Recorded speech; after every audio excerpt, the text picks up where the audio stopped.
All right, guys. Well, as I said before, my name's Joe Bourgeois. I live over near Bunker Hill. I grew up down in Arkansas, and I'll tell you more about that in a little bit. And that's kind of where I learned this style of playing. And I do mostly Delta blues and country blues and that kind of thing. I don't delve too much into the electric guitars like you guys have, but they are fantastic. There's a lot of actually Delta blues guys who play electric guitars as well and do all that. If you're looking for a name, Mississippi Fred McDowell, he's got a whole concert on YouTube where he plays an electric guitar and sings. It's really neat sound, and of course, you know, all the other guys who play. So I thought I would start and show you guys the first blues slide. Well, one of the first two. There were two sides. It was on Oka Records. A guy named Sylvester Weaver, who actually was from the Delta, but he grew up in Louisville, Kentucky. And in 1923, he recorded two sides. One was called Guitar Blues, and the other one was called Guitar Rag. And those two are thought of as the first two blues slide guitar pieces that were ever recorded. And I'm going to do Blues Guitar Rag for you just to kick things off.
And on and on. Sylvester Weaver had a tendency to play that and just go on and on. You can hear the original recording. I go to YouTube a lot. They didn't have it when I was first learning, but I do go there a lot for a lot of my stuff like that. So, now, incidentally, this guitar is in what's called Vestipole tuning, which can either be D or E.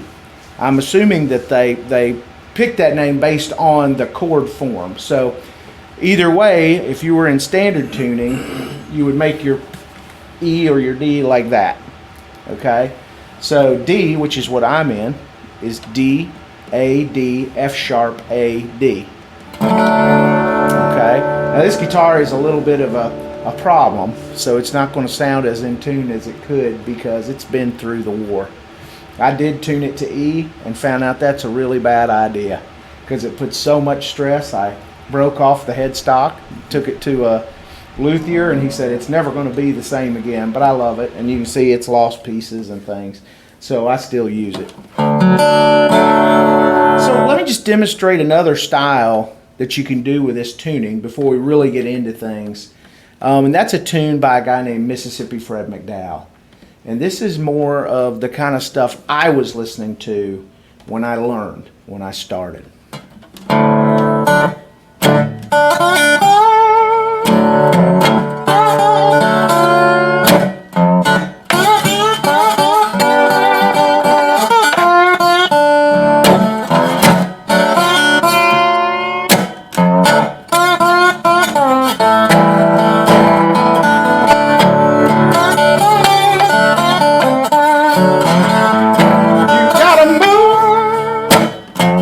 You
So there's a little bit of the old Delta blues that I grew up with and really loved. So anyway, anybody got any questions so far?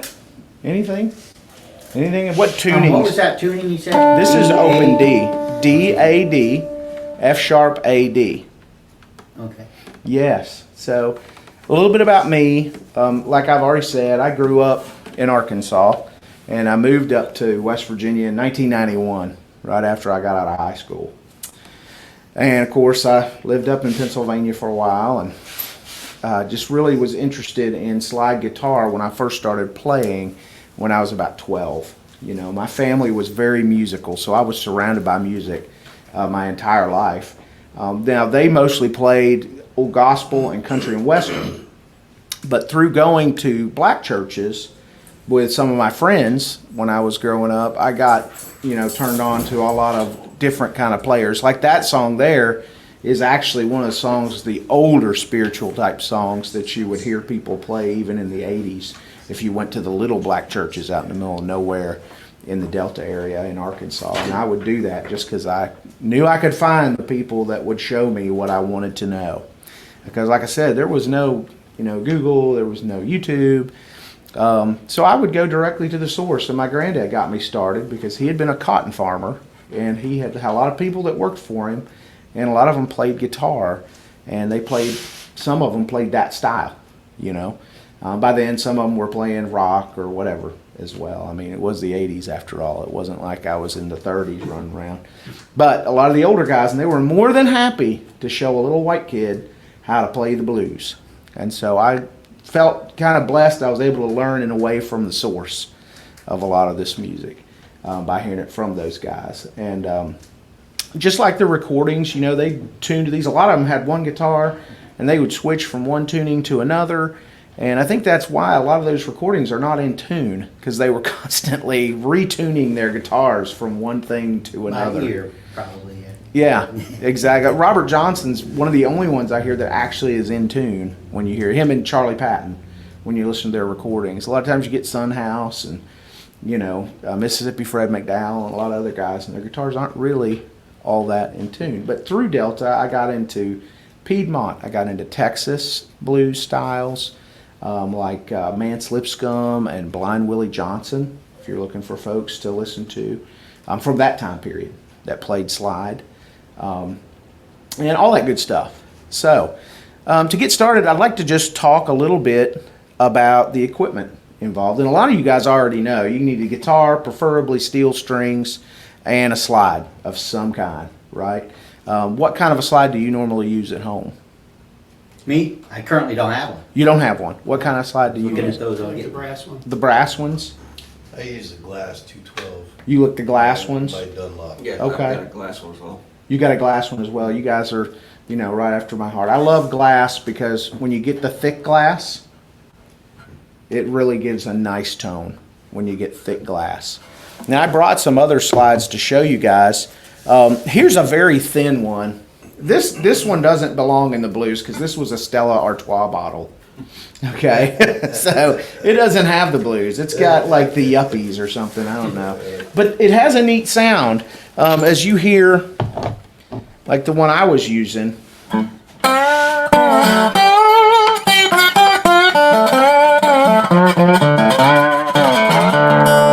You know, it has a nice warm sound. This one.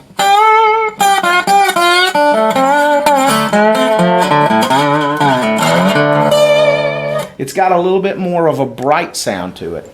And I think that's probably because the glass is thinner on beer bottles than it is on wine bottles.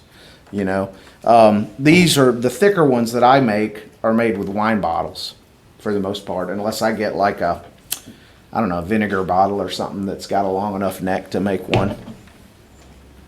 And then of course you've got the brass ones here, which brass is what I started. Well, it wasn't brass, it was one of these is what I started with. And we'll get to that story a little later, but brass has a good sound.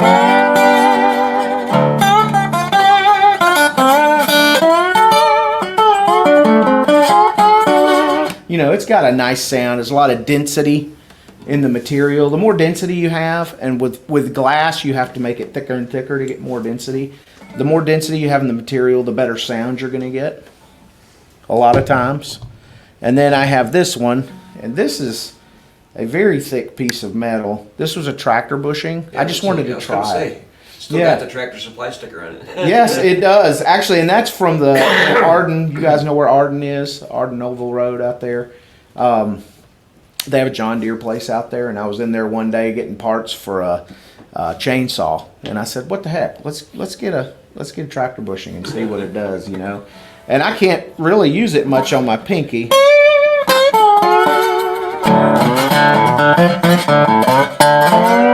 And you can see I have difficulties with it, but I used it a lot here because I could,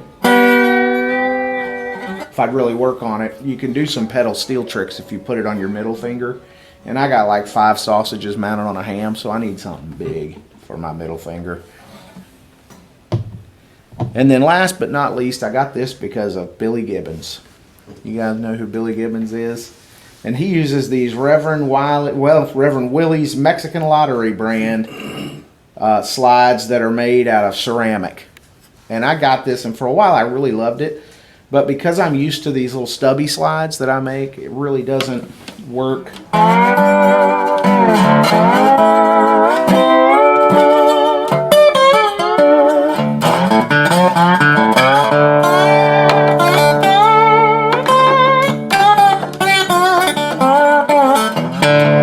You have to work too hard with this one to get good individual notes. For me, because I'm so spoiled to these other kinds, the shorter ones.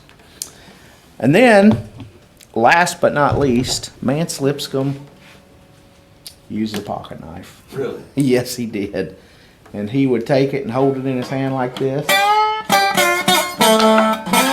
It's hard for me to do it. Let me get my other pocket knife. It's bigger. That one's a little small. Here we go. I like this one better.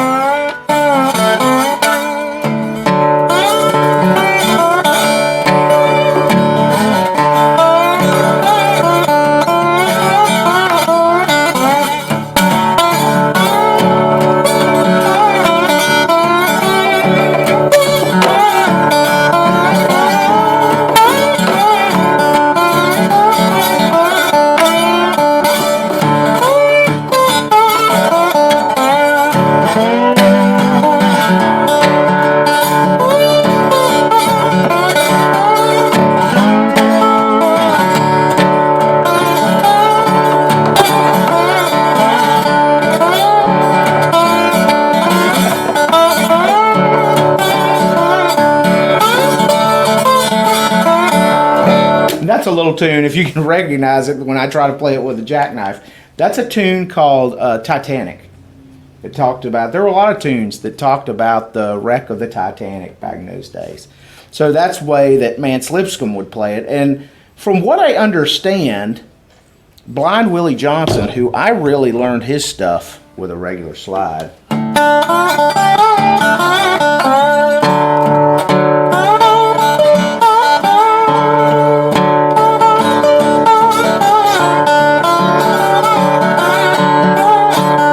He played with a jackknife too. And when you listen to his recordings, it's really amazing what he does with the thing, because it's just, wow, okay, how did he do that? When I play with a jackknife, it sounds like I'm taking a cat and beating it on the fretboard with the strings and just letting that cat do all of the singing. And it sounds, when he does it, it sounds just about perfect, you know? So there you go, a little history, a little bit of this and a little bit of that. So I guess you guys are all kind of seasoned slide players, but I'll go through this anyway. You better take inventory first. Take inventory. That's right. That's right. Well, I thought what we would talk about a little bit, along with the history and the different kinds of slide and different ways to play the slide and all that good stuff, would be just the basic fundamentals of slide and what you're actually doing with a slide, right? So can anybody explain to me just anybody, how a slide works. What are you actually doing? Creating a new fret above the string. That's it, right there. You're making the fret here instead of on the guitar. Because when you play a note on a guitar, like I'm going to do, and you put your finger, say on the 5th fret, right? It's not your finger making the string ring. The string isn't ringing against your finger. It's ringing against that piece of wire right there, that fret. So what you're doing, though, with a slide is you're making that the fret. And that's why open tunings work so well with slide, because then you can play chords with the thing up and down the guitar neck, right? D, right?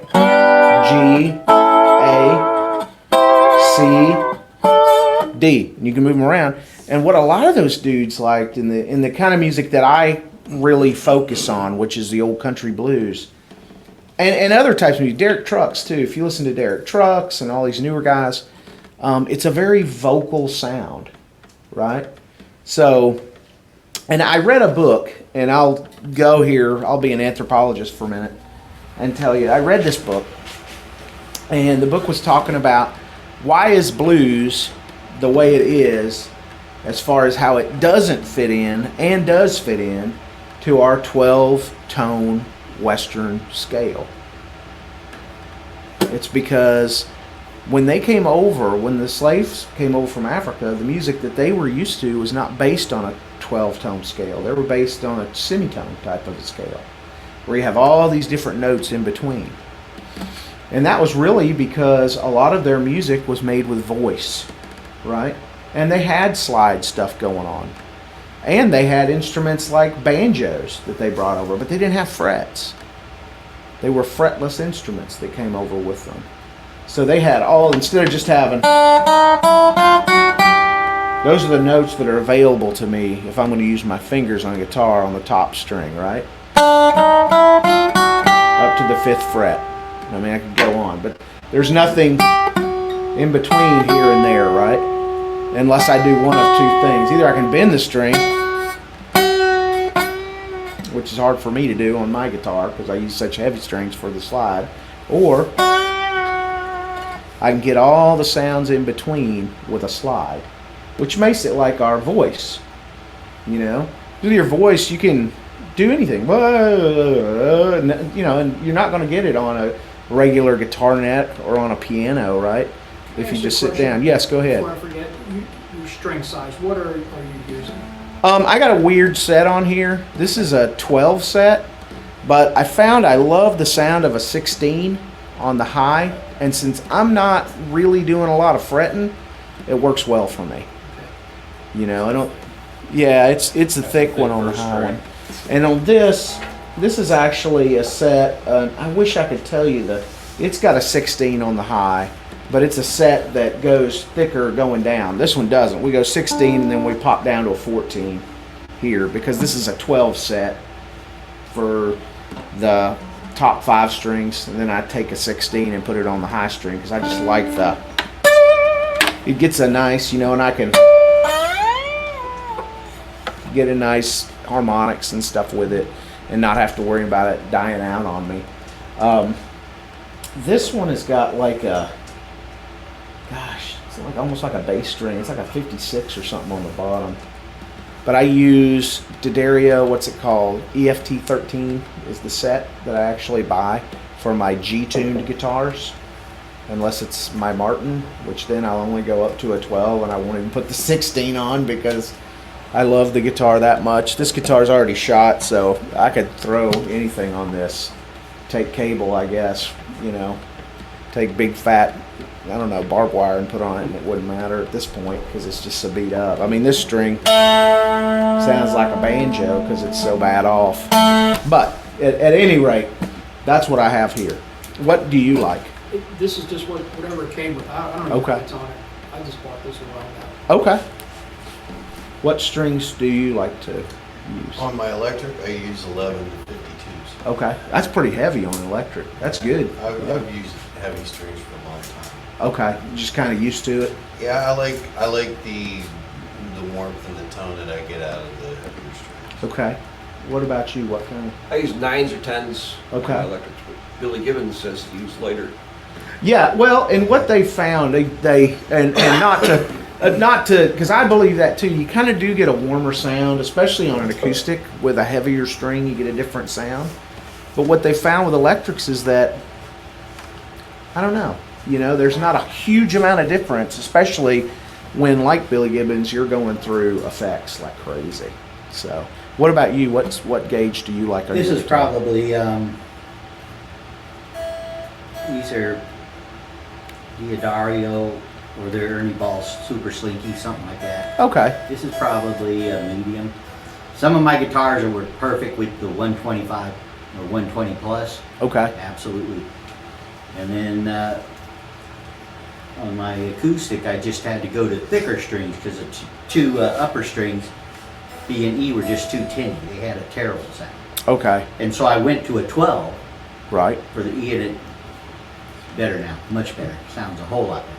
Thicker strings on On the acoustic the guitar. D and E on it, yeah. Yeah. But usually I just restrung a Jaguar, the Ernie Ball regulars. Okay. It sounds perfect. Okay. So it depends. Every guitar is different. The tone's Right. different. Absolutely. I got, the ones that sound the best for that guitar. I'll tell you a funny story. My first electric guitar was a Bentley Series 10. Does anybody remember those from the 80s? I mean, they were awful. They were like the guitars that probably came with the Volkswagens, the first acts. Remember there a few years ago? And they were terrible. But that was my first guitar. And then I was, of course, when I got that guitar, I was really into Jimi Hendrix. And then all of a sudden, this guy named Stevie Ray Vaughan showed up, and I got really into him, and I found out, wow, he uses 12s or 13s or something like that on his. So I did it. I said, what the heck? And of course, it killed that guitar. I mean, absolutely killed it. And the guitar had a tremolo on it, because everybody wanted to be like Eddie Van Halen or whatever back then when I got my guitar. And that thing went boop like this as soon as I put those on there. And I had to take somebody, and they said, are you sure you want to do this? I said, yeah. And so he blocked it and set it down and put the 12s on there. And man, they were awful. They were terrible for me, because I was not Stevie Ray Vaughan. In fact, at that point, I was more used to playing with a slide than I was anything else. But I did notice it worked well with the slide. So I would do that. And what happened to me, and it's probably the way you are, is I got so used to the feel of a thicker string under my right hand and under my left hand that when I would go down to like a 9, I couldn't necessarily, gauge where my finger was on the neck. I could just kind of feel the neck. There wasn't any real pressure, especially on, some of the faster guitars.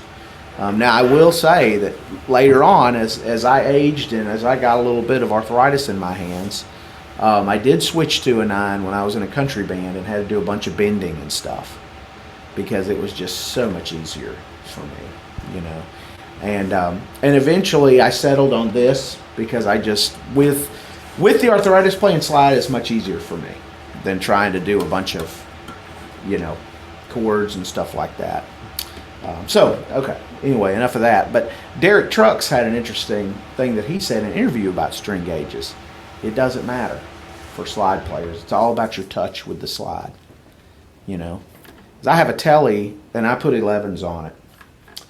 And I have a hard time playing slide on it because I'm used to having the higher action that I get on my acoustics. And that 11, it's like perfect action. I had it set up.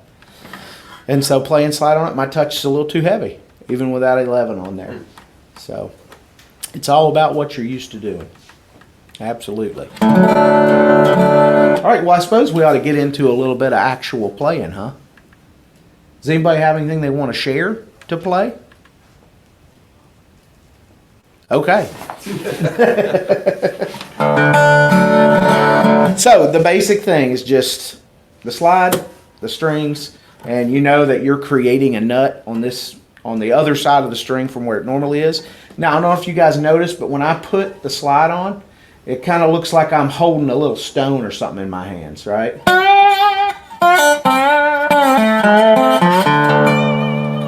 And so what I'm doing is making sure that one of my fingers is lightly touching the strings behind the slide.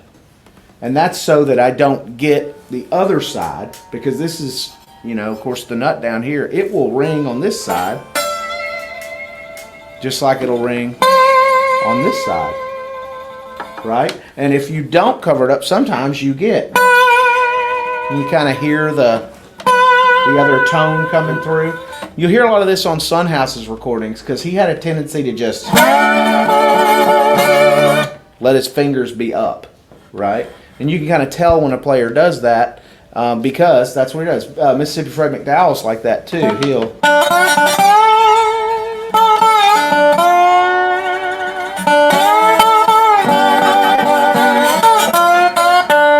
But the first thing I was taught when I started playing was to put a finger behind the slide lightly.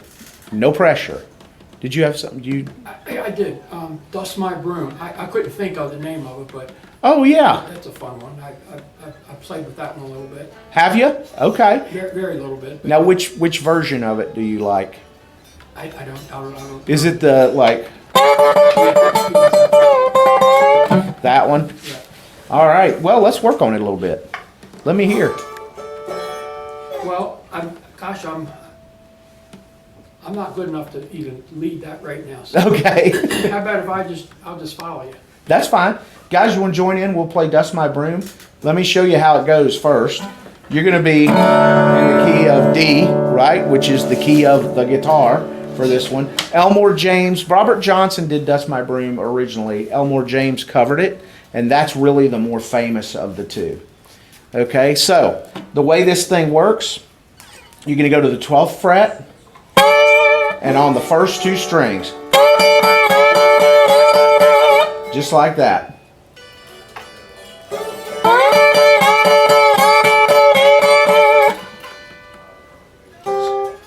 So you're going to go up to the 12th fret. And what you do is you do that 3 times. Bum, bum, bum, bum, bum, bum, bum, bum, bum. And then you go, do you want a slide to use? Here.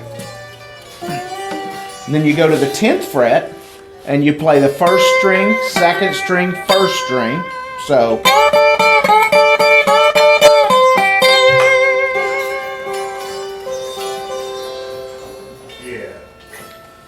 And then you're going to go to the 3rd string and go up to the 12th fret. And then you'll play the 4th string at the 12th fret.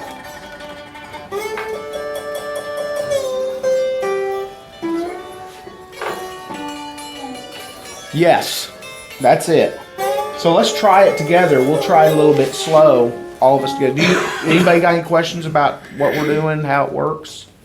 No, I think I'm tuned to the G, but Oh, you're tuned to G. yeah. But I got Okay. Yeah, I don't know if I'm tuned right either. Let me hear your bottom string. it's D. Yeah, There you're in it- D. Mm-hmm. Okay. You just got to make sure you go into the 12th fret.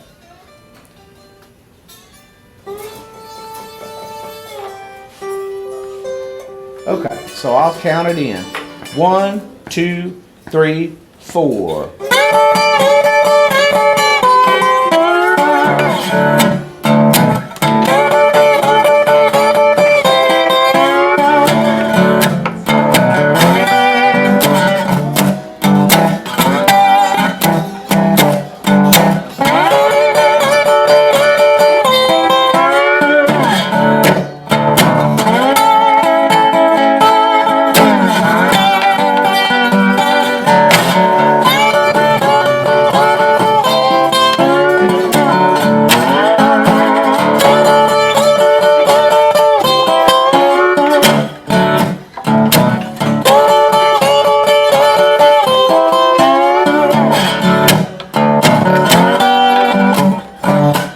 Going to the 5th fret there.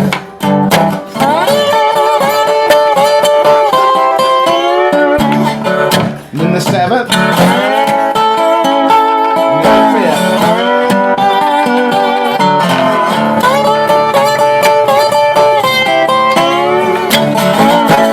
All right, so so what we're doing in between that riff that I taught you at first, of course we're going, and then we're doing that Chuck Berry rhythm, right? And all that is the 6th and the 5th string, and then you put your finger on the 2nd fret on the 5th string. Yeah.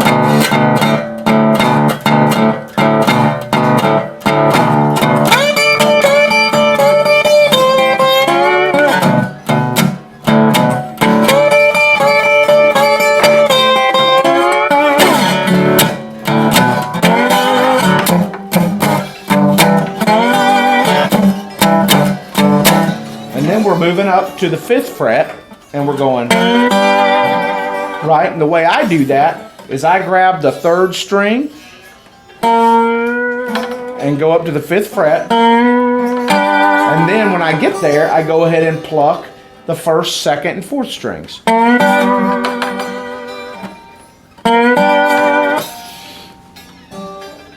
Exactly. Then I do the same little Chuck Berry rhythm, which all I'm doing is putting my 1st finger across the 5th or the 6th and the 5th strings and doing the same thing that I did down at the bottom of the neck. And I'm taking my 3rd finger and laying it on the 7th fret on the 5th string.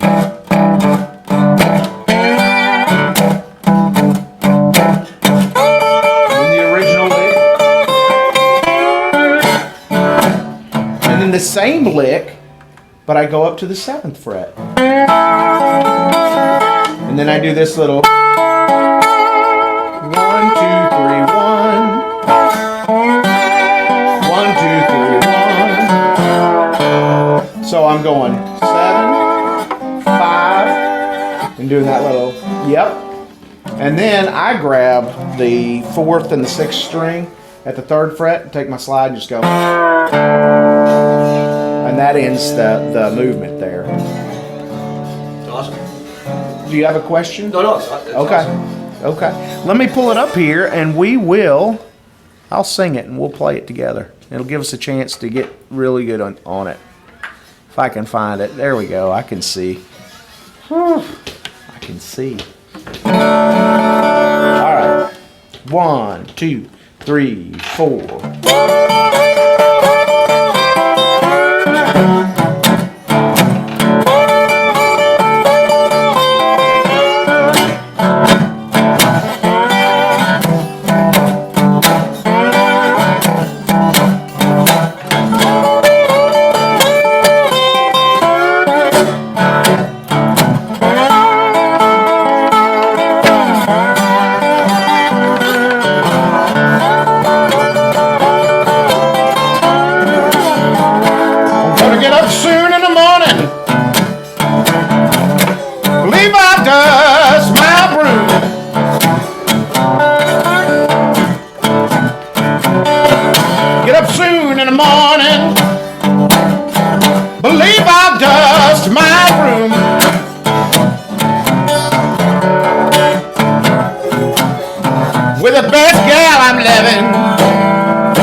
She'll be in East Monroe, I know.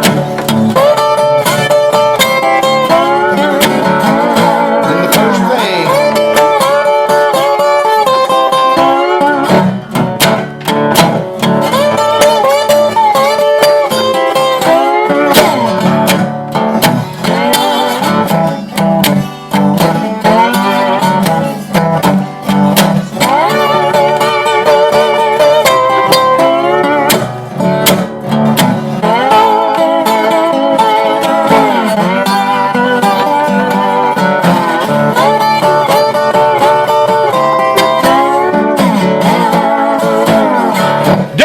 a woman now wants every downtown man she meets.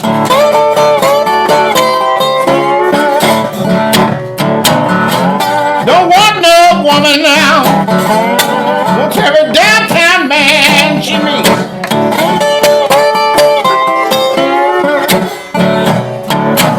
No good, don't it? Shouldn't allow her on the street.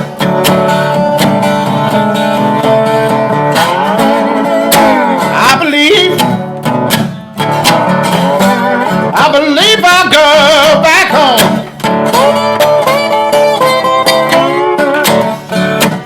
I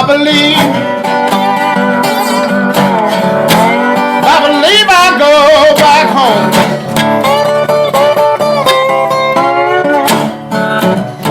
You can mistreat me here, babe, but you can't when I go home.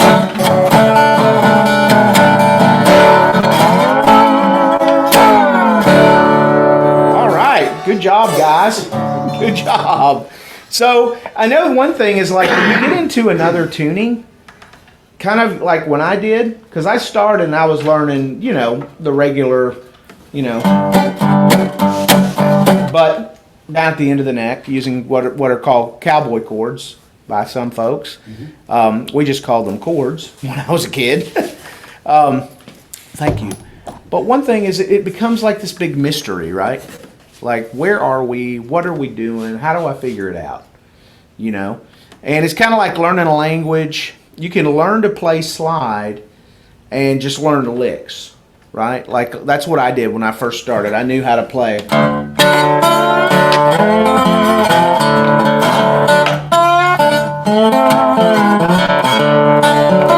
Right? So I knew Smokestack Lightning. But I could not do it anywhere else on the neck, because I didn't understand what I was doing, right? And I found a great book, actually, and this was after I had started really working on understanding what's happening. Because what happens is, it confused me, because all of a sudden now on the bottom, it used to be E, A, D, G, B, E, right? All the notes shifted when I tuned to Vestipole tuning, which this was the first open tuning that I learned, believe it or not, was Vestipole. And that's because the guy that started working with me was really, he loved Blind Willie Johnson, who played in the open D, right? Almost all of his recordings are in open D.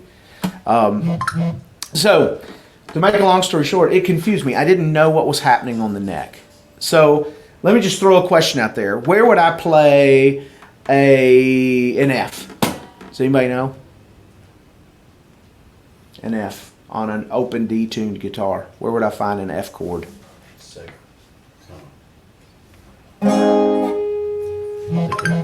It's G. That's, yeah, nope, that's not it. I'm not Should sure. be the third fret, wouldn't That's right, it would be the 3rd fret. And it's because we've moved, right? We've moved from that E standard tuning into a whole different space, right? And that's one of the first things I started learning, especially when I was doing electric, was where do I need to be to do this stuff? How am I going to play in a blues band? If they call out a tune, hey, this one's in B flat, where do I play? Where do I find B flat? So what I did when I started was I said, I'm going to find all the notes on the lowest string, right? So that's D, right? So we are in D major if we play to the lowest right at the end of the neck, where a lot of this playing takes place in the style that I play. But when you get into electric, it's a whole new ball game, right? But if we go to the 2nd fret, where are we there? Does anybody? It would be E. Okay, it's going to be E. You're going to go up E. And I just worked in the natural, like the C natural scale, believe it or not. I didn't go D major. I just said, what notes are there that are just natural notes to my ears? And then the 3rd fret, F. The 5th fret, G. The 7th fret, A.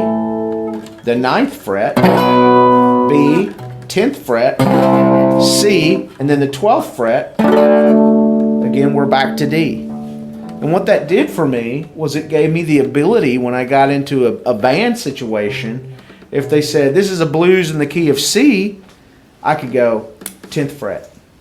I can play stuff based on the 10th fret, right? Right, and I'm in C. I'm in the key of C now.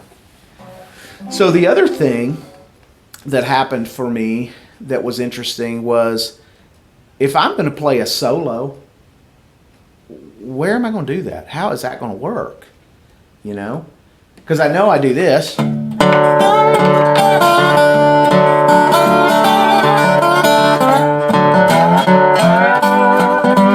that all day long.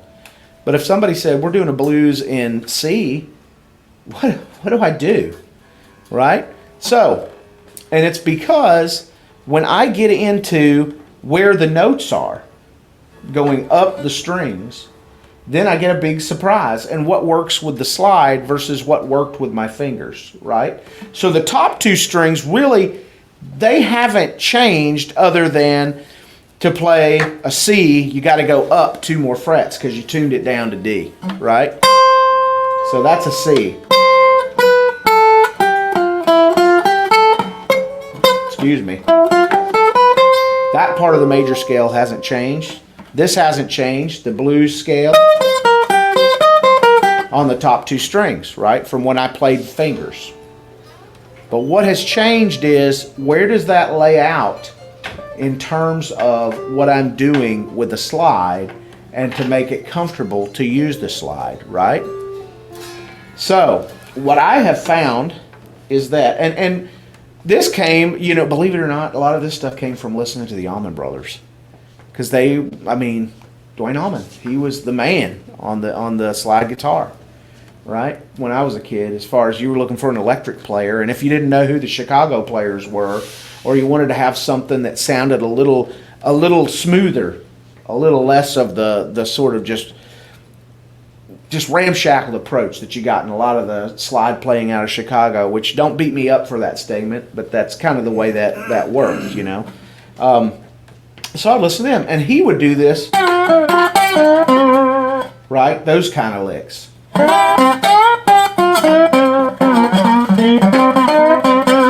And I was listening to that, going, okay, where is that, and how do I know where I am? Well, unlike the orientation of the notes when you're playing in standard tuning, and what I mean is, C is here, right? And if you want to do like a, you're going to go up, right? You're going to go up with your finger. With the slide, though, it's easier to go down, right? Because there's not as much that's going to lay as comfortably up for you. So the scale that I learned from listening to the Allman Brothers and then sitting down with a guitar teacher, and he said, this is an actual scale, you're doing this right, was this. So let's just go for C. I would go to the 10th fret, then I would go down to the 8th fret, and then I would do the same thing on the 2nd string. 10th fret, 8th fret, and then on the 3rd string, 10th fret, 8th fret, 4th string, 10th fret, 8th fret, 5th string, 10th fret, 8th fret, and the 6th string, 10th fret, and it gives this nice little box that you can play in, right? When you're doing your solo stuff.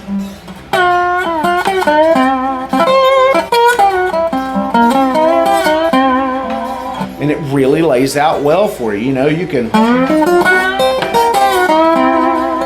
all kinds of stuff just by staying in that little 3-fret radius behind wherever your target chord is, wherever your root chord is. And then you just would move those notes around. And that made it so much easier for me, right? And then I found out what they were doing a lot was, you were in open G before. They were either in open G or in standard tuning, you know? But I was figuring it out from the albums by doing it in vestibule tuning or open D or open E in the case of where I was then with this guitar. So let's learn one lick using those things. We just learned one, and I just moved it up. You know, that's based off of that, but we're moving it up to the D, right? Because in D, we're at the 12th fret. Right? So there's one lick.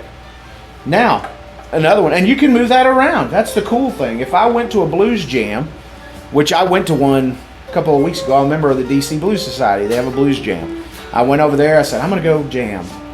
And if the singer called, hey, I want to do Dust My Broom, but I can't sing it in D. I need to do it in E. I know to go. Right? And just move the lick around. Just like any other guitar playing that you would ever do, right? Because you have what, like Bach's pentatonic scale. You familiar with the pentatonic? You know, you move it all around the neck based on what? These 4 strings, you go up and down, and you know exactly where you are. And you know exactly where you are. Well, you get the same way with blues guitar, or not with slide guitar. If you're in open tunings, it's the same thing. You're going to learn patterns. I love patterns because they just make everything so simple for me. And I do a lot of, to speed my stuff up, I'll play a lot with my fingers behind the slide. And if I know where those notes are already, then I don't have to sit and go crazy trying to figure it out. All right, so here's a lick that you can move all around the neck. This is just one lick you can move around the neck. And this is an old lick. Does that sound familiar? It's just an old blues lick, right? Jeff Beck used to do it with a whammy bar. That just always got me. So what you're going to do to play that lick, you're going to go to the 2nd string, and I'm playing it at the 12th fret, and you're just going to go down. And you're going to go down, down, and then you're going to come back up on the 3rd string to the 12th fret, and then you're just going to catch the 4th string at the 12th fret.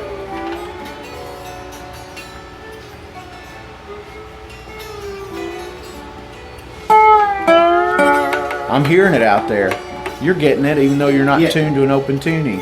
Yeah, this action's too low to even do. Like you said, I put any pressure there on the frets. You're on the frets, yeah. So I'd have to get another guitar to do that. Yeah, that's the reality of my telly. I can try to be Muddy Waters all I want, but I can never do it on my telly because the action's too low. So, again, you go to the 12th fret. You're going to put your slide on there and slide 12 down in the neighborhood somewhere of 10, right? You just want the feel of going down. That's the other thing I was talking about, where we're not so much worried about landing on certain notes throughout a lick, but we're going to have a target start and a target end, right?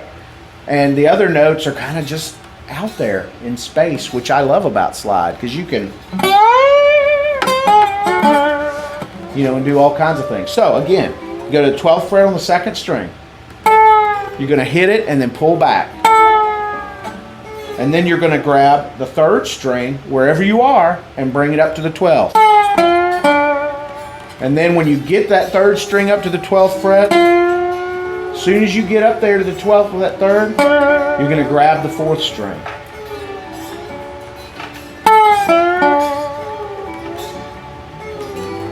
And one of the things, and this will bring up another thing, let me hear you play that lick one time.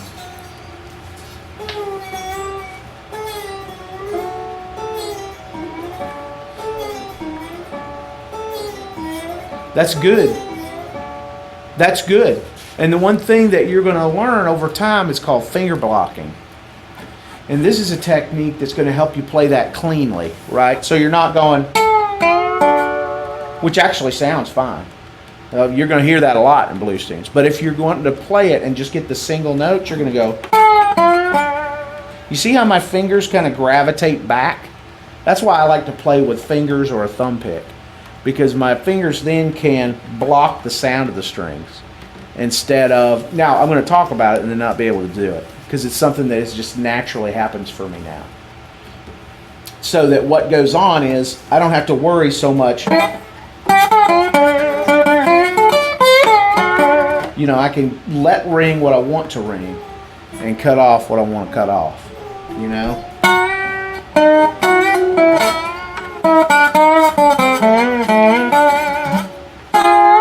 You know, and that way, that works really well, especially for you guys playing electric. You really want that, because if not, it kind of starts sounding like scrambled eggs after a while. It's just everything going all at once, you know.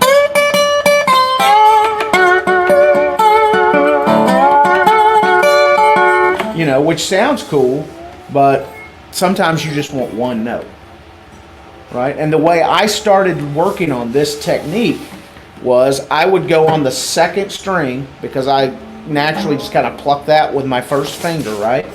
And I would go, and I would have my thumb resting, or my pick, however I was going to do it, my thumb or my pick resting on the third string, and my second finger resting on the first string. And then I naturally have always just kind of lazily laid my hand across the bottom strings. But that, and what that did for me was it gave me a way to know no other strings are going to sound except for the one I want to sound when I play that note, right?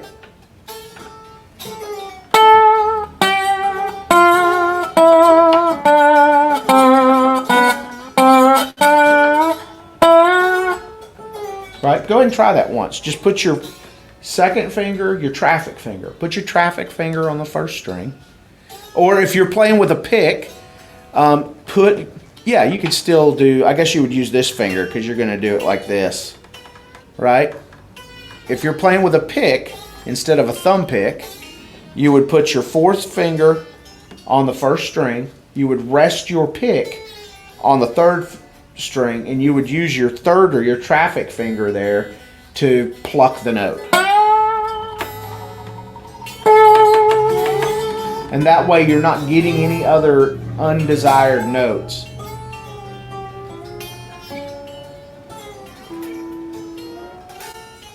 Perfect. I like your technique on that one. You got the technique of that down. Perfect. That's how I started learning finger blocking. And what you're going to find is, over time, it's going to become very unconscious. You're just going to move around whatever strings, you know.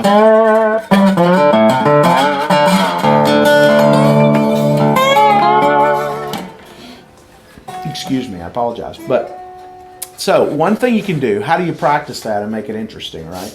You don't want to sit around your house going like this.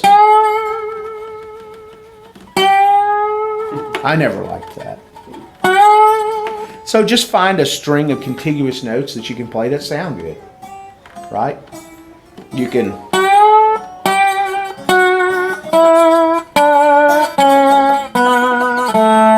Right?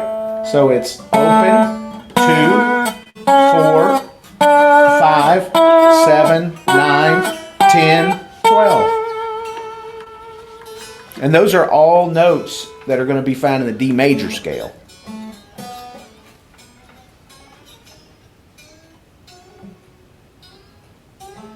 Yep, and you can do it on any string. That's the cool thing. You can sit and go.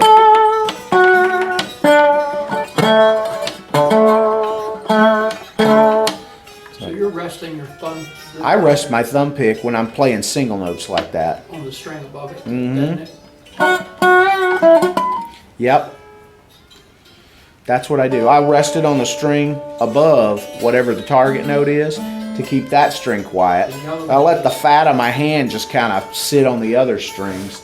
And then I put my second finger, I use my second finger to hold down the string above the target string. So what you can do is you can start on the first and just not have a finger on anything, go, right?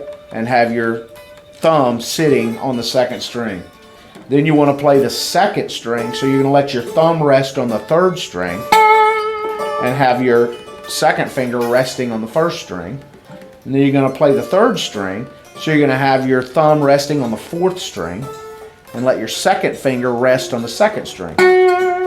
Right? You're kind of enclosing it, right? You got a set of 3 strings. You want to touch this one and play the one in the middle. This one, play the one in the middle. You can go all the way down to where when you get to the bottom string, all you're gonna do is take your second finger. If you want to stick with the technique, I rarely do that, but you can take your second finger and have it on the 5th string and just sound the 6th string. Which I very rarely even use my slide down on that low of a string, but you know, it's there and make use of it, right? So, I want to play them all. Excuse me, the teacher can't do it. But you see the point of it. It's enabling you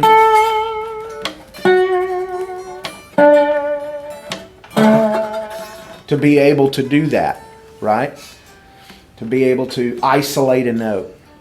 Which was something, you know, I recently started taking harmonica lessons. Well, recently, about 1.5 years ago. But you would think I just started last week if you ever heard me do it. So, yeah. So, the interesting thing about harmonica is it's got the same difficulty that a slide guitar has. You have to learn to isolate notes. With your tongue. Right, with your tongue or with your lips. Yeah. You know, you have to learn. Go ahead. Question about harmonica, I'm playing around with it too, and if I'm playing in the key of E, do I need an A harmonica? You're doing cross harp that way, yeah. Unless you want to play straight harp, in which case your E, you play E. So you do the 1, 4, and 5. So what you do is you would count up 4 notes in the scale. So E, F sharp, G sharp, A. So the A harp is what you're going to use to play cross harp in the key of E. Gotcha, okay. Yes, sir. Which has nothing to do with slide. But still, that's a good question. And I can't believe I could answer that. Because if you heard me do it, you'd be like, he's definitely got the wrong harmonica. There's something wrong. There's something happening here that's wrong. So, anyway, but yeah, you want to, note isolation is a big thing. The other thing, especially for you electric guys, is this. Your guitar, when I play slide, I'm thinking about singing, playing rhythm, and then using the slide basically as an ornamentation, right? You guys can go, wait a minute, what else can I do with this slide? I want to play leads and things like that. Hi, how are you doing, sir? Good. I want to play lead guitar. I want to play slides. Like if you ever listen to Derek Trucks, he does so many interesting things with a slide. And it's because he spends a lot of time working on soloing. You know, I don't spend tons of time working on soloing. And what little bit I do, I use my fingers and the slide together. Right? But you guys can say... He doesn't even use open tuning mostly. He does so he uses precise on the exact strings. Yeah, he uses a lot of open E, I think. Yeah, but he Something also like does that. straight tuning. Yeah, which is yeah. Really tough. Absolutely. So... But what goes on with it, like you're saying, is you can concentrate on the lead, right? And I would encourage all of you guys to take a week or 2 or more, or however much you want to take. I'm making a lifetime out of it, and saying, what notes can I get over a blues or a rock tune or whatever? Can I play slide with jazz? Can I do that? You know? Is that possible? I don't know. I'm exploring it now. And right now, for me, it's not possible. You know? But, and that's the kind of thing. Which brings me to another technique that I use a lot when I'm playing slide leads. And that's behind the note slide. Or behind the slide notes, right? I got into this because of a guy named Sonny Landry. You guys ever hear of him? Saw him. You saw him? Oh, yeah. And he does tons of behind the slide playing, like, you know, he had that technique where all he's doing, it seems very simple when you conceptualize it in your mind, but to do it is different, you know. And I use it in a different way than he does, but he's taking the slide and playing a note, right, or playing a chord. And I'm up at the 12th fret. So I'm playing a D. Then he's sounding a note behind the slide and making sure that note's down far enough to where it doesn't, where it's not going to get caught by the slide. So is it ear slide off the string? Off that string, because he's pushing it down where the slide's not touching it. You know? And if you hear his stuff, and this is what took me a long time to figure this out. Like, how do I keep the notes from sounding behind it? he lets them sound. He lets it get this weird sound, you know, where he'll go.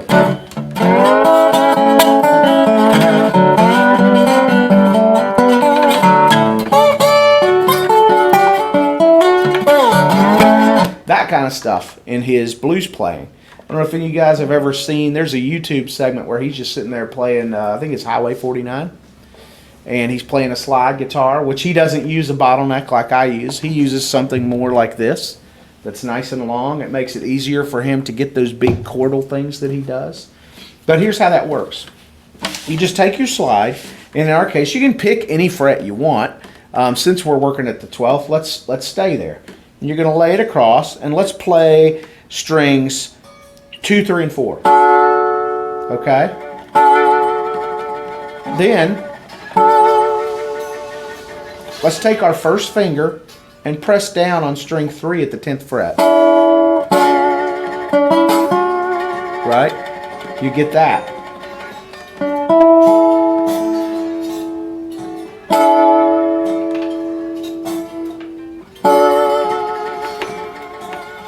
Right? So, and what you're trying to do is not let the slide interfere with that note. So this has to do with your touch and making sure you're hard enough to get sound, but light enough where you're not pressing down too much. Yeah, so this ain't gonna work. No, it'll be fine. No. It's all about your touch. I think a little shorter one might help more. It just seems like it's just too big for me. I don't know. Well, you want to try a shorter one? Let's see. Yeah. Here, have this one. It's a little warm, but it's short. It's a stubby. You got some for sale, right? I do, and we can do that later. But for now, just try that one. I'll switch to this one. So try that, where you just take your hand right at the 12th fret and put one finger down behind the slide on the 10th fret on like the 3rd string. And remember, this is going to sound all out of intonation and everything because it is. Yeah. Yes.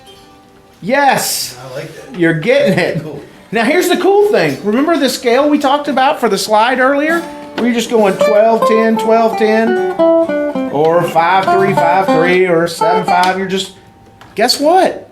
That's how he does it.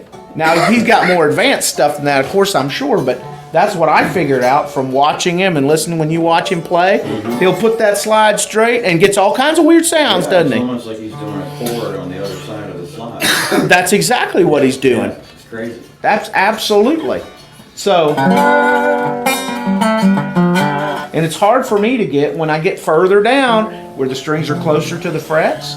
It gets harder and harder for me as a player to get those. I do a lot of that up really between the 7th and the 10th fret. So, you've got that. You can put those. See here, I'm getting that. And getting the 7th in there and the 4th and all these interesting notes. And it makes an interesting thing when you're playing electric and you're playing a solo and they're on that tonic chord, right? The bands. And you want something different, right? You don't want to always be, right? You don't always be doing that kind of stuff all the time, right? So,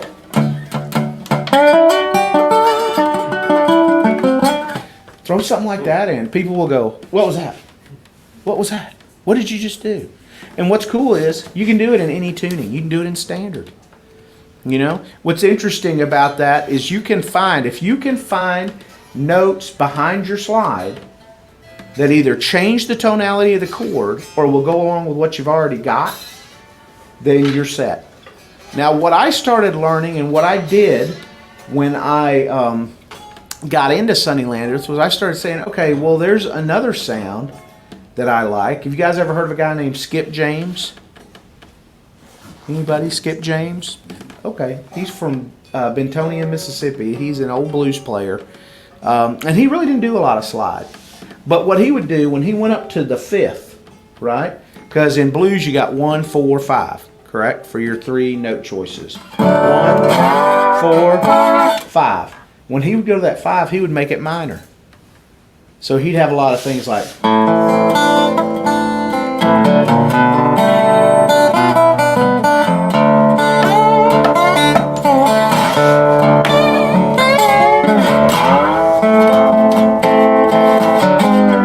So how would we do that as slide players? What would we do in that tuning to do that?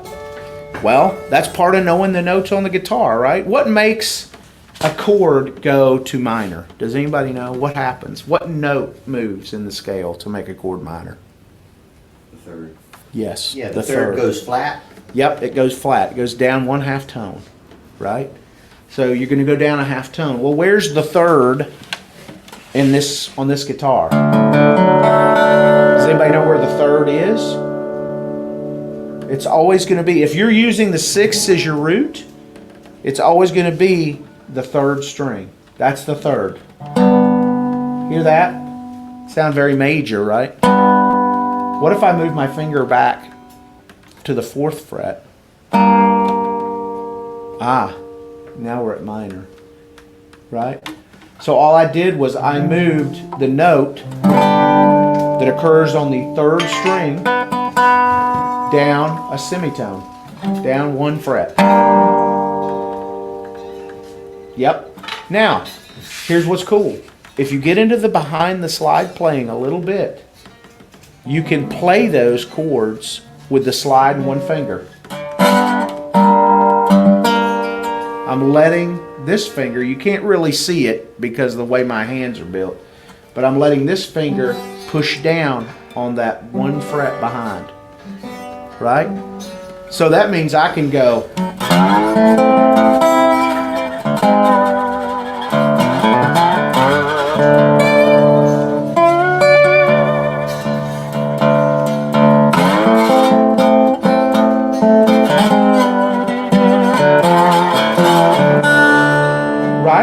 So let's try that once. For those of us who have a guitar tuned in the Vestipole tuning, go up to like the 7th fret with your slide. You want to be good and across the bottom 4 strings. Well, I guess the top 4. And sign out. Let's play a major chord first. Right? Now, put your 2nd finger down on the 6th fret on the 3rd string. All of a sudden it became a minor chord. And I'm doing that behind the slide by having a light enough touch with the slide up here to where I can.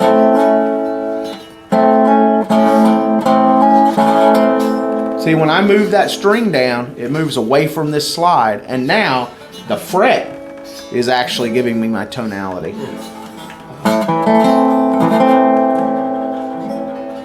And it makes it very easy now to do a minor chord with a slide.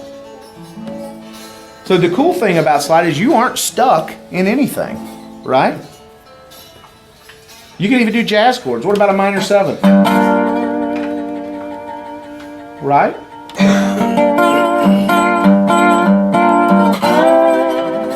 So, what am I doing there? All I'm doing there is saying, okay, instead of going behind in that way, I'm going to go ahead in this way. Okay, so I'm going to take my slide and move it up. If you move up 4 frets, you start counting, say you're in G, you want the sound of G minor, 1, 2, 3, 4. Move up 4 frets. Start counting on the fret you're on. 1, 2, 3, 4. You move up 4 frets, and guess what? Most of the licks that you just learned to play up here will work there.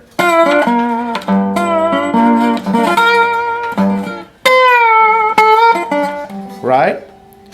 You just have to alter a couple of things and you're good. But that gets you a nice minor. You got 2 kinds of minor. You got a straight ahead minor, where you take that finger and put it down behind. And then you got one where you're going to put your 1st finger on the root note on the 6th fret. And let's say we're at the 7th fret on the 6th string.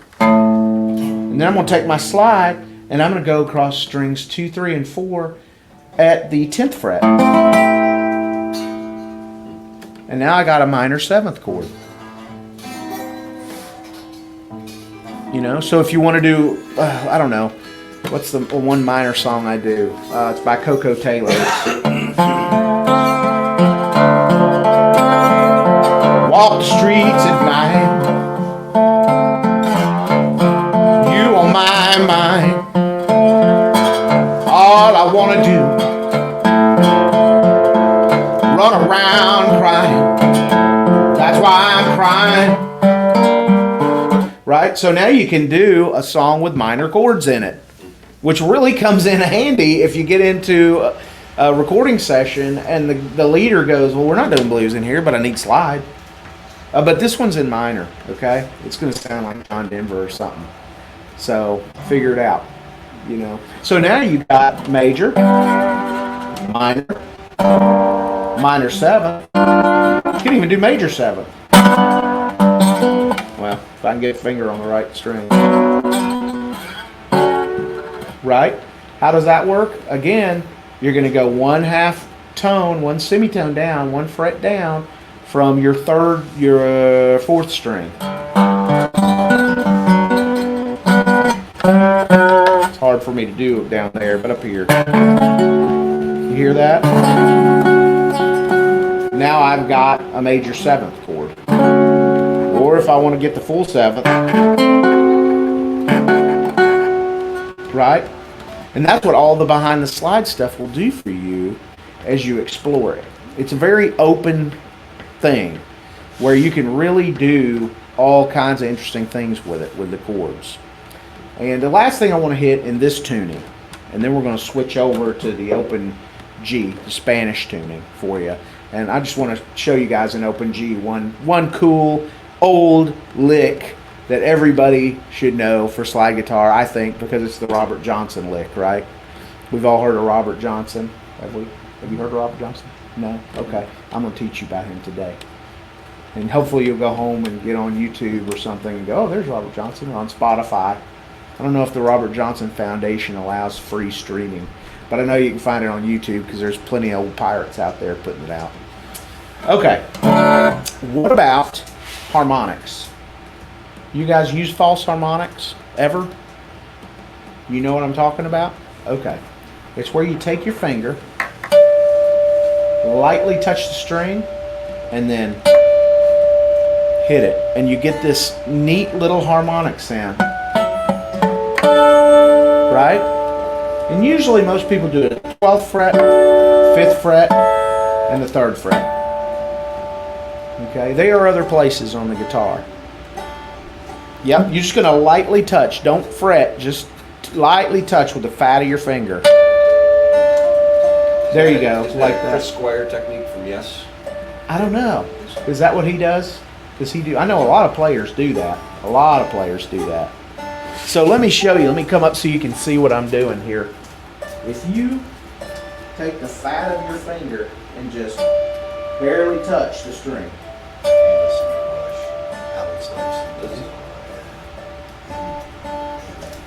That's the hard part, is getting the time.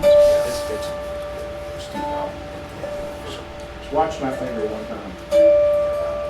I'm not just going, I'm going. You almost had it there. But you don't actually lay your finger down like that. You want to be above whatever fret you want to sound. Directly above that fret.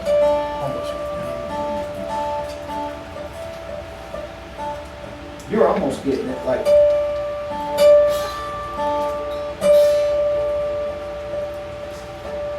There you go. There you go. That's how it works. Do you know how to do that? Yeah. Like false harmonic? Yeah. Okay. You guys all cool with false harmonics? You got an idea how to do it? Watch me close. See, all I'm doing is letting the fat of my finger touch it, which is easy for me. I got a lot of fat on my finger. And I do that. And I got a false harmonic, right? Yeah. All right, let me show you something with it. There's a player. Yes, sir.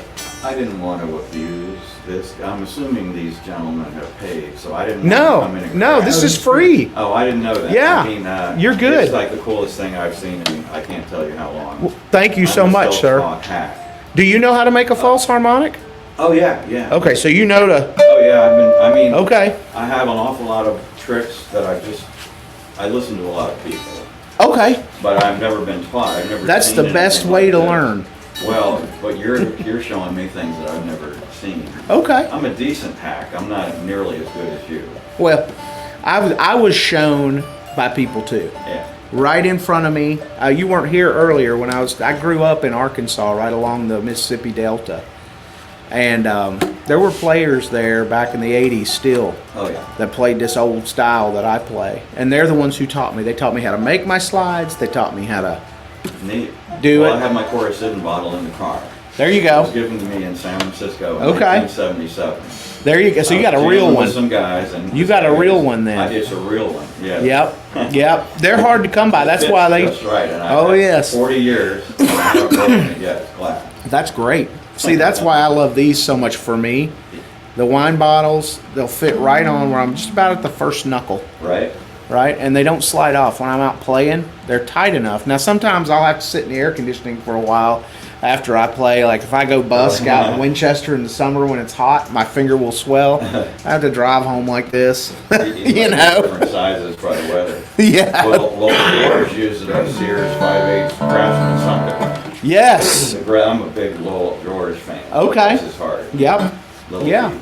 That's the one thing that I've done that some when I've been hard pressed to find anything else, but that's the one thing I didn't bring was You it. can't break it. I did bring a tractor bushing. Here you for life. Nice. Yep. That's right. And if it does break, you just get a new one, Take right? back Sears, could be over. That's right. All right, so you got this false harmonic now, right? So what does this have to do with slide guitar? Well, there's a guy out there named Bob Brosman. Well, he's passed away now, but he was one heck of a guitar player. Oh my goodness. And he did all kinds of things with false harmonics in the slide. And what he would do, and the way I've learned it, and I've got a very basic understanding of what he did. He would play a false harmonic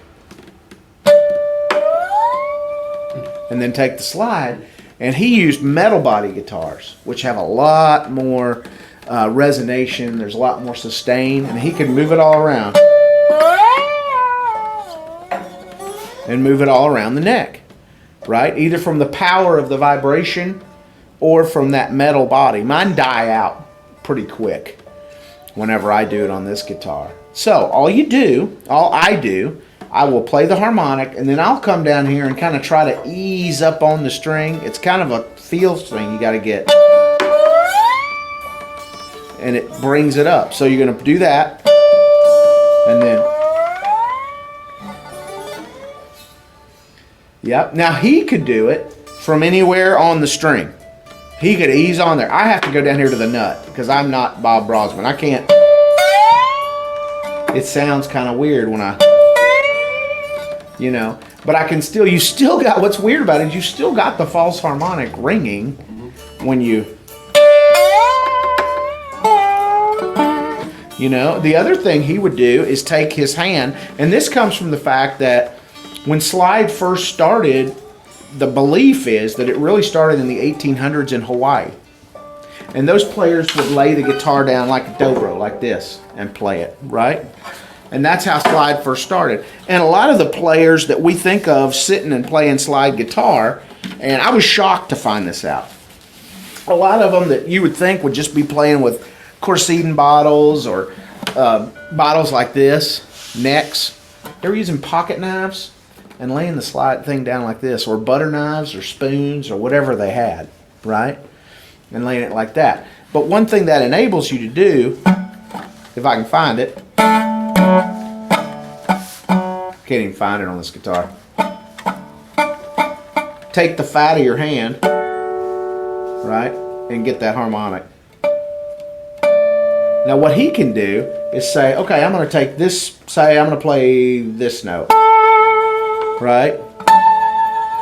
I do that like Tal Farlow did it. You guys know who Tal Farlow is? Anybody, you know who Tal Farlow is? He's a jazz player. And he used to do jazz solos with harmonics, right? He would go. I can't do it the way he did it. But he'd move those jazz licks all around with nothing but harmonics and use his pinky to pick the string and take his first finger, and then he would palm his pick, so he looked weird doing it. But I learned to do it this way. Well, you see, I even struggle with it. But what I'm doing is I'm going 12 frets up from wherever my slide is sitting. And I'm hitting a harmonic and getting that false harmonic by doing with this finger what I was doing here. Right? But I'm moving it up. So I'm at the 3rd fret. I'm at the 15th fret now. Right? And I'm going to use my pinky, and that's why I keep the nail a little longer on this pinky. Can I ask you a question? Yes. I don't know if what I'm doing is what you were describing, but have you ever tried, you're sitting there sort of wiggling the slide, just making it go, and you tap the strings Oh, up yeah. and down? I think that's harmonics too. Yeah, you can. Yeah, yeah. And if you have a little gain on your amp, you get this pretty ethereal Oh, yeah. sound. Now, I don't do a lot of that because I do I've mostly played with acoustic, that, but and I yeah. think it's harmonics coming in as you tap. Yes, absolutely. cool. That's what it is. It's just like they used to do, what was it, for Earth Angel, where they'd go Right? You had at the slide. 12th fret. Yeah. They would just tap here to do it. It was neat. It's neat. Danny Gatton. You guys know who Danny Gatton Oh, yeah. was? Yeah, he was really good at this He too. played with a Heineken bottle. Yes, he did. But I mean, I meant harmonics in general. Oh, yeah, of course, he yeah. could do anything He with a could do guitar. If you say Bob Brosman did harmonics on the guitar. Now, I never saw Danny Gatton do the stuff Bob Brosman does with harmonics. But if you want to check out a good player, check him out. He does a lot of open G or Spanish tuning. Okay? But these harmonics are so cool because if you get good at them, all of a sudden you got something new. And it's kind of ghostly sounding, you know? Which what you're talking about kind of has a ghostly sound to it because you're like, wow, that is not a guitar, but the dude is doing it with a guitar, right? So did you see what I was doing to do that? I'm basically using this finger just like I used like that, right? It's a little more difficult for me to do it. And I'm going to place my slide over the fret where I'm going to put my finger. You want to be right over the fret, right? So it's just like if you were doing that and it was ringing off of this fret, you want to make sure your slide's right over the fret. You can get some really neat sounds, especially for recording, or if you can get right up with a mic in front of a group of people. Yeah, and you just take your slide and lay it. Let's try that. Put your slide over the 3rd fret, and then put your first finger lightly over the 15th fret, and just use your pinky or whatever finger's comfortable to pluck it. You don't have to leave. YouTube channel or anything? I do. I do. You have a Yeah. card with a link or Yeah, something? I do. Here, We I'll have give to you run, mine. But I've enjoyed this. You guys are very fortunate. I do. And you guys, I'm going to make sure y'all know where all this stuff is too. Thank you very And much. that link tree on the bottom there Yeah, will get you to everything. cool. Yes. Thank you, Joe. Yes, sir. Tim. It's nice to meet you, Tim. Thank you for coming. You're a great player. Thank you so very much. I appreciate that. Don't get my head too big, though. I got to get out of here. And I got to carry all my own Well, stuff. I gotta remember my stuff. There you go. Take care. Yes, sir. So, all you're doing, now your thumb is completely inactive in this, right? Did anybody get any juice on that?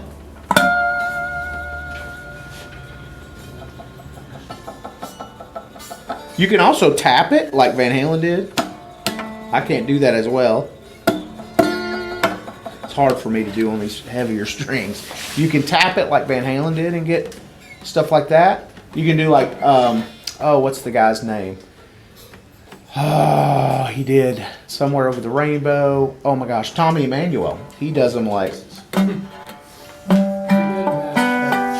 me want to play it. you gotta woodshed it. You know, this is one of those techniques, and to the sad state that I'm at with it has taken me close to 2 years just to get to being able to make a sound happen. But I'm sharing the technique with you because I think you guys might really be able. You never know. Somebody latches onto these things, and it's just amazing. You know. All right. So does anybody have any questions? Let's stop for a minute. No questions? Okay. All right. Well, let's switch over to another tuning. All right. If you want to retune the guitar, you can.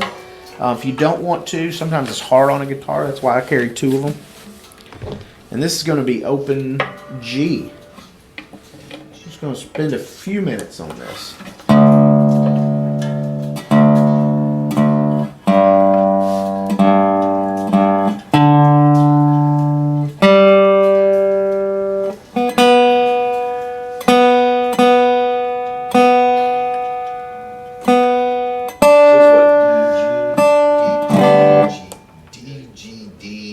D, G, D, G, B, D. Thank you.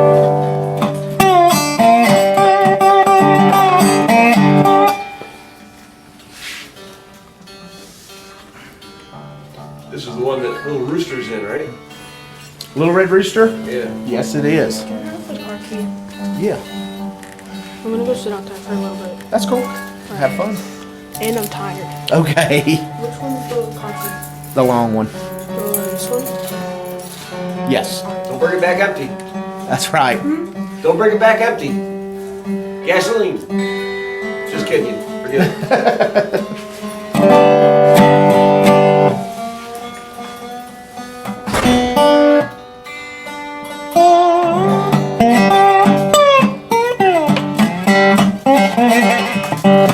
All right. I've played a lot in open G.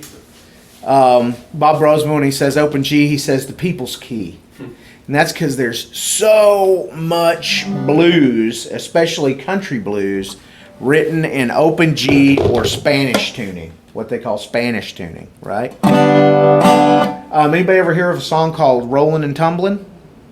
Rollin' and Tumblin'? It's done by a guy named Hambone Willie Newburn. And it was, again, one of the first, it was done in 1927. It was one of the first tunes that was done for blues sides, right? It wasn't the first slide tune, but it was one of the first ones that really caught on for folks. Before this was, okay, so in 1928 or 29, they started calling them race records, okay? This came before that. All right, and a lot of tunes. This is the tune that launched 1,000 tunes. Okay, and it's called "Rollin' and Tumble."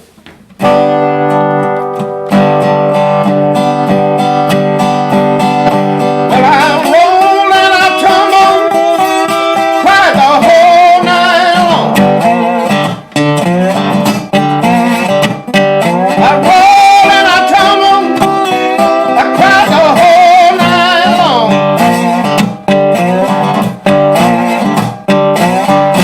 Woke up this morning now, my biscuit roll was gone. You ever wake up, everything you had was gone.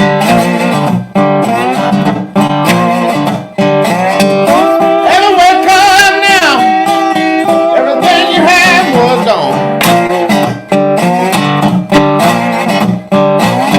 You wring your hands now, cry the whole day long.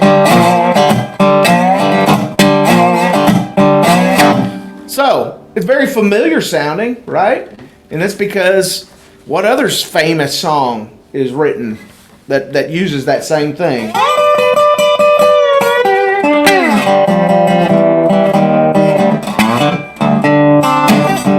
Your man gets personal.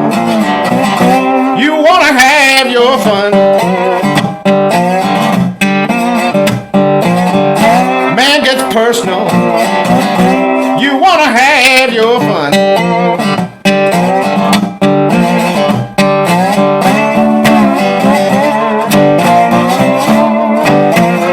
Right? Traveling Riverside Blues, Robert Johnson. That's Robert Johnson, for you guys that haven't heard of him. That's an example of one of his things. And the thing that I want to show you is that intro. You know why? Because about 1,000 songs start with that intro. Not that many, but a lot of his. If he was playing slide, which a lot of times he tuned up to open A, and I don't know if he. Some folks, some of the blues scholars say he actually tuned the guitar up to open A instead of G, which is just taking everything and moving it up a step. And some folks said no, he played a Gibson L1, so he could probably just put a capo there and still get his high notes, right? So like on these guitars, like yours, these Gresh, it's got a 12 fret scale to it, so you kind of stop out. It makes it tough to move up here with the slide. You can do it, but if I capo this and I have to do that intro, I'm going to have to do it all up here like this. So if he was using a guitar with a 12 fret scale on it, or a 12 fret up to the body, up to the bout, then he would have probably done it and just tuned the guitar up to his voice, you know. The other thing is I don't believe he used a resonator either. I think it was like a Gibson L1, something like that. Some old, beautiful, old parlor type guitar. Which, beautiful being the word, man. If I could see that guitar, I could die happy. The only place I see it is in books, right? So, what is this intro? So what's happening is he's going up to the 12th fret, right? He's in G, or we're in G. He's going to the 12th fret on the top two strings, right? And he's using a technique I call down, up, down, right? Down, up, down. So he's going on to that 12th fret, and he's coming down. And usually, when Robert Johnson, he doesn't come down that far. A lot of times he'll come down like to the 11th fret. And then he'll go hit the second string at that point and bring it back up to the 12th fret. And then he'll grab that third string at the 12th fret. Does that feel kind of familiar? I think we were doing that before in a different tuning. There you go. You're quick. You're a quick learn here. You must have a bunch of talent in there or something, or know this before already. You got a lot of talent there. Okay, a lot of talent. Well, yeah, you are from Chambersburg. They got a lot of good guitar players up there. I know over in Waynesboro it was It's been frightening. 20 years in LA. I've been playing in clubs and Well, there you go. played on the Sunset Strip and all that stuff. Oh, did you really? Oh, yeah. Okay, cool. I'll get your autograph after the show's over. His man, that's always something I wanted to do. When I was into Poison, that was my main thing, trying to find a way to get to LA. Now I could care less about me getting there. It was fun when it lasted. Yeah. I grew up in San Diego, so yeah, California was very different in the 60s, 70s, 80s, 90s, and kind of I wouldn't want to live there now. Oh, really? Okay. Well, my cousin lives in San Diego now, Really? but anyway. Are you clear on what we're doing there? Let me hear.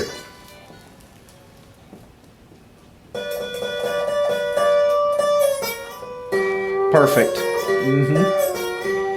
That's it. Now, if one thing you can do to improve the sound of your playing, if you take your hands and you make it look like you're holding a little stone or an orange or something, and you let this finger here, your first finger, just rest on those strings behind the slide, it'll clean a lot of that.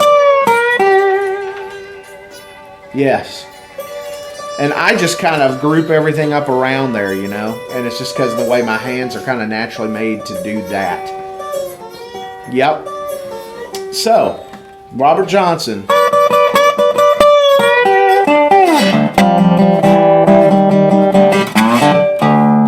All right, he goes. Then he will go to the 4th string, hit it at the 12th fret, hit the 3rd string at the 12th fret again. So he's going like that. Yep. And then he comes back down to the bottom of the neck, and this is where the slide falls away for a minute. And I do this way. Now I'm saying he. I don't really know how he did it because, you know, for one thing, if I had met him, he would have turned his back to me while he played because he didn't want anybody to learn his secrets, right? But I didn't. I mean, I'm only 51. I was born in 71. So obviously no Robert Johnson in my life except for the recordings. But the way that it seems like it was done, I use my second finger and put it on the 3rd fret on the 6th string. And then my 3rd finger and put it on the 3rd fret on the 4th string. And get that octave. And then let the G, which is the 3rd string, ring open. And I just climb down. 3rd, 2nd, 1st, open.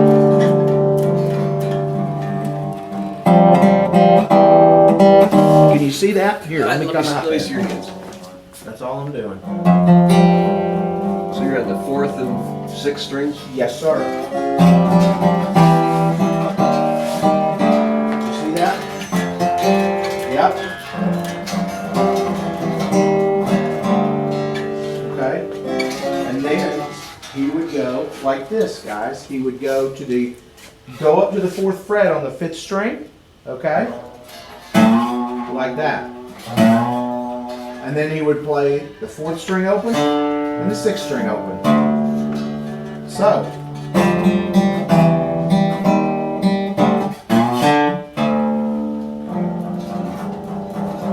And he's doing that on the 5th string. He's going up the 4th fret. And then open 3rd string. On the 5th string. Up to the 4th fret.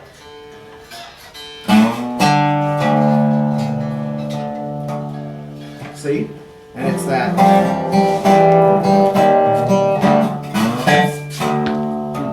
And if you want to add something like Robert Johnson would have added, you can always go like that. Okay? And I'll show you what that sound is made, how that happens. So, we've got.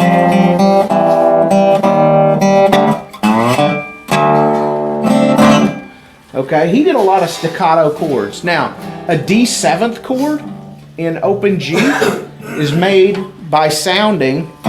You can use, the 6th string, of course, because it's a D. 4th string's a D. 3rd string, we're going to put our 2nd finger on the 2nd fret. 2nd string, we're going to put our 1st finger on the 1st fret. And then we're going to let that top D ring open. And what you want is to get kind of a staccato sound, right? And when you guys get my card, I have a whole seminar on Robert Johnson's playing available on YouTube that you can look at, that I did online a while back. It was really fun. We had a good time.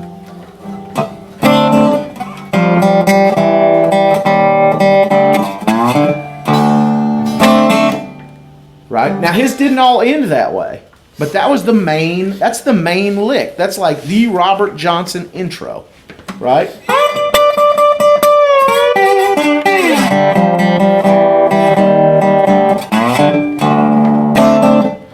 That is the one that everybody thinks of. That's like that iconic sound. Yes. So go ahead and give it a shot. Let's give it a shot together. 1, 2, 3, 4, 1.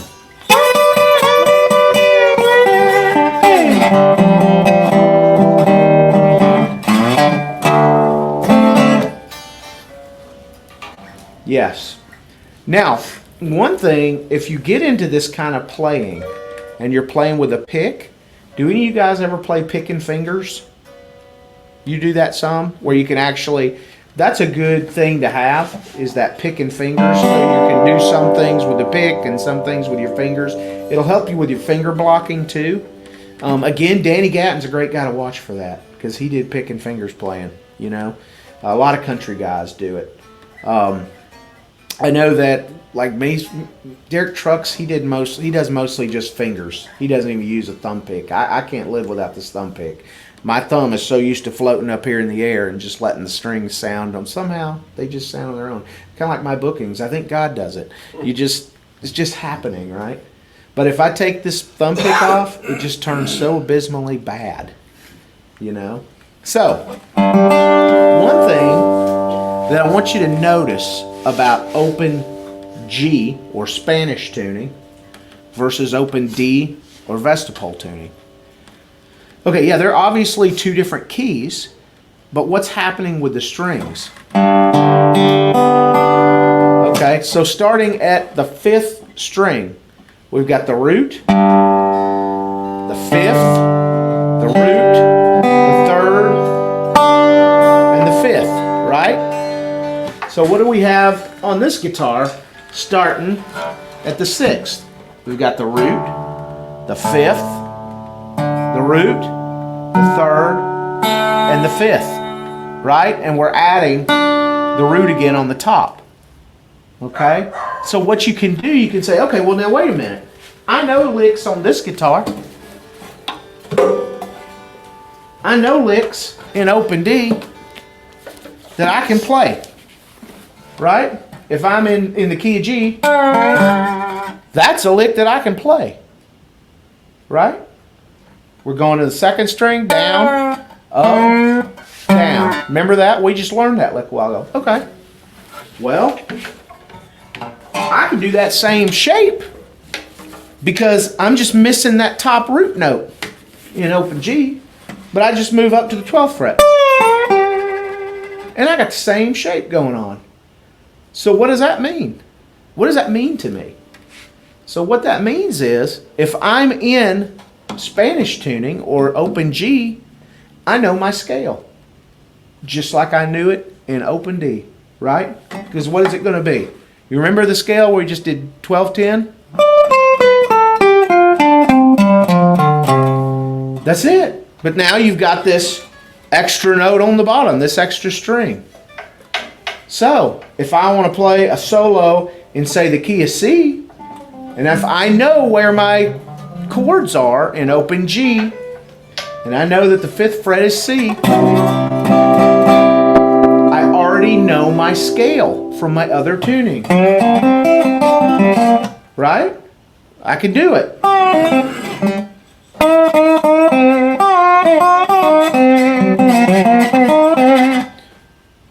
Isn't that cool? I think that's really cool that it makes it easy. If you're going to go from vestibule to Spanish back and forth, all you got to remember is when I go to Spanish, I'm losing the high root note. Right? So now I can play back here. Right? That's what I can do. And it just makes it so much easier. You can also do behind the slide licks. Right? Because you're there. You're at the same mental space now that you were when you were in open D. Now that took me 20 years to realize. Okay? As slow as I am with things and as bad as a mathematician, because music is math, as I am, took me 20 years to realize it. So let's dig into it a little more than just me sitting here blathering on about it. So if I'm going to play... I'm sorry? Oh, no, I'm just, you've tied something up for me that that has been baffling me ever since I tried to start playing with open chords, so. Yes. Isn't it amazing though? Yeah, no, thank you. And the other thing that you've got, now I'm going to tie something else up for everybody here, hopefully, I don't know, you may already realize this. In Spanish tuning, 3 of the strings are tuned just like they are in standard tuning. B, G, and B. That means now, if I want to play an A chord, and where's an A again? Oh, I can just go here, 5th fret, right? And just like I'm playing a bar chord, but I'm just going to use the 3 middle strings. That means if I want to play a solo now, and I know, right? I'm there. It's just, right? I'm there. Now, this is one of the reasons I love open G. Because it really does tie you in nicely to play electric, right? Because now you've got not only your Spanish tuning, but you got your standard tuning, right? What if I'm doing a Robert Johnson song and I want to have his, well, I got it, right?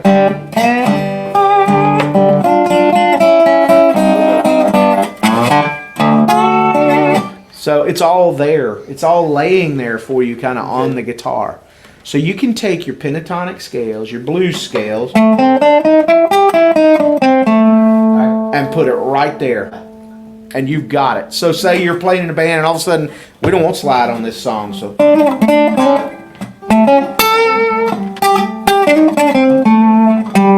Right? You just shift, you shift. Shift your brain a little bit and you're there. You have a question about it, or No, you no, picking I it up? Yeah, and I love that about open G tuning, because 3 of the strings are the same as the others, and you're just shifting everything and losing the high note from vestibule tuning. So now you're there, and I love that about it.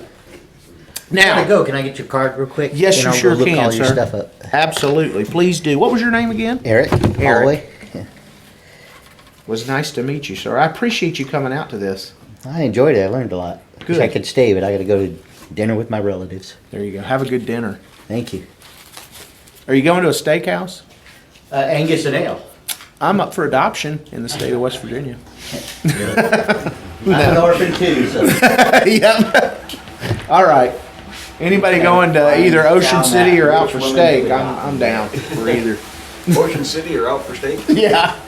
Or both. Go to Ocean City and have steak. All right. So let's dig in, though. Now that we've kind of seen the connections between the tunings, between the standard tune guitar and the open tune guitar. Hey, how are you doing? Good, how are you? Let's just dig into this tuning a little bit and look at some of the things that are particular to it. Okay? One thing is, you've got your G. Now, if you want to play it like a normal sounding guitar G, you can do that. And basically, you know what a power chord is? Does everybody know what a power chord is? You make a power chord on the top 2 strings, and you want your 3rd finger at the 5th fret. And that's G. If you take your 3rd finger off that fret and you bar the top 2 strings at the 3rd fret, you've got G7th. Right? And this is a big blues movement.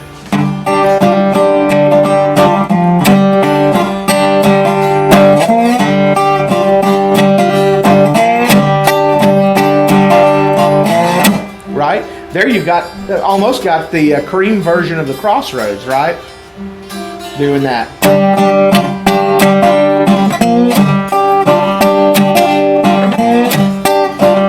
So all I'm doing, can you see what I'm doing? I'm just playing this and taking that off.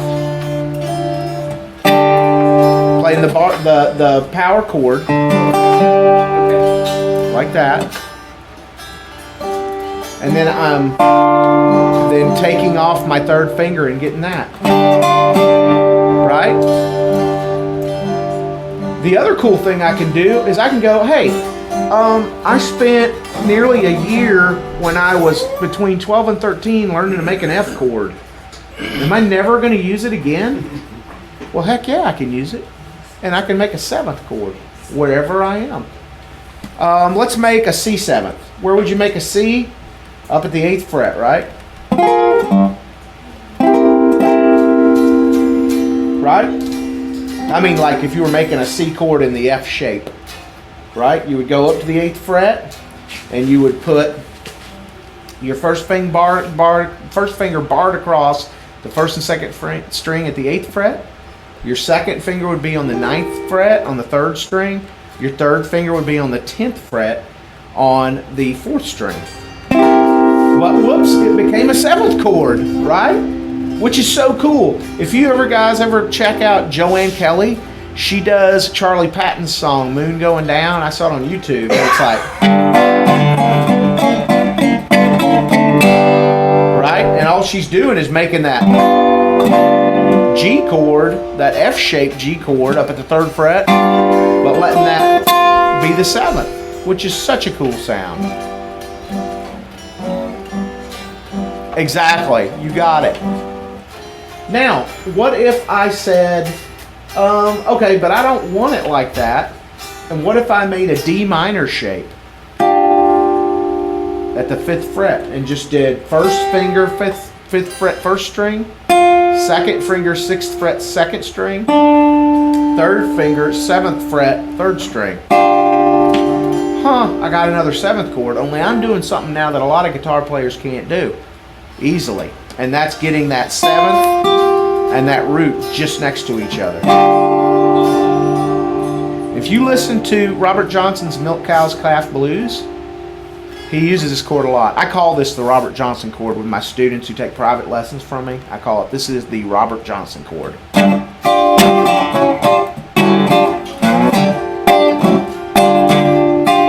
Right, and you can move it all around. And if you go ahead and say, I'm going to bar those 2 strings, right, the 1st and 2nd string at the 5th fret, but I'm going to put my 2nd finger on the 2nd string again, but I'm going to put it on the 6th fret, and my 3rd finger on the 3rd string at the 7th fret. You got that chord? Then you take that 2nd finger off.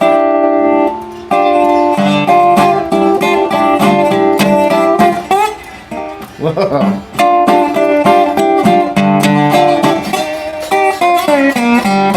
So you've got all that, right? Exactly.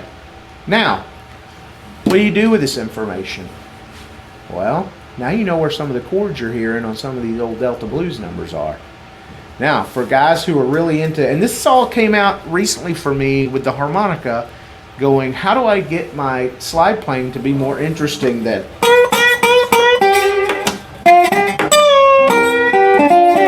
You know, because it was the same thing every time. It would be like, okay, I'm at a blues stand, take a solo, Joe, and it would be, you know, and everybody going, yeah, okay, ho hum, that's cool, but it's getting old now. So with behind the slide playing and that chord, I can do things like, right, because I'm gonna, but I use my slide to slide in to the 3rd string on the 7th fret. And then run up that and go up there on the 1st string to the 9th or 8th and 9th fret, and then back down to the 5th fret where I have my tonic on the 1st string. And that's all fair game, all right? When you're playing slide, especially on the electric guitars like you guys are using when you're doing it. All right, so let me just lay out a skeleton type of a place to play a scale that works well with slide. And let me just lay that out. Yep, this will probably be the last thing we'll be able to do. Okay, top string, you're open and you're at the 5th, right, of the G scale, or of anything. If you go up to the 5th fret, and you just put your fingers across, you just moved it up, right? Because you're moving up positionally with the guitar. 3rd fret on that string is the 7th. 5th fret is the root. And then you can get that flat 3rd, which is a big part of blues. Does everybody understand what I mean by flat 3rd? You don't understand? Okay. You take a note and you flat it a semitone or a half of a step, and that's a flat 3rd. And that's also referred to as the blue note. So if this is G's 3rd, right? If I play it half, oh, now minor, but that's that blue note. And it happens in between that minor note and the 3rd note. You're kind of like, right? You're kind of coming up, not really allowing it to get there. It's kind of a weird thing. So the flat 3rd on the top string occurs at the 8th fret. Right?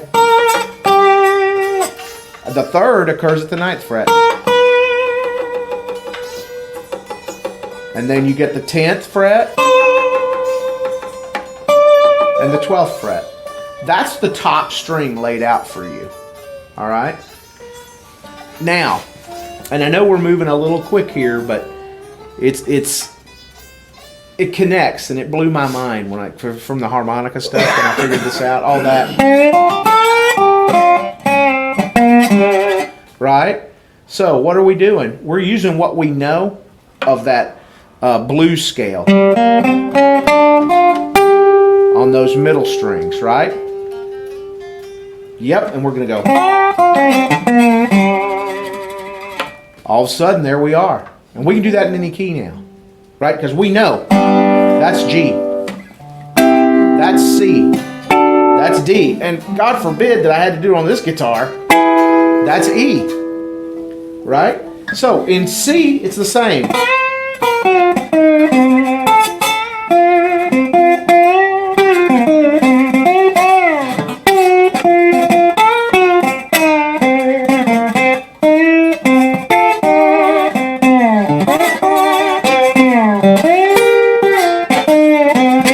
So if I'm out at a blues jam and I got my electric guitar, I know where I'm headed.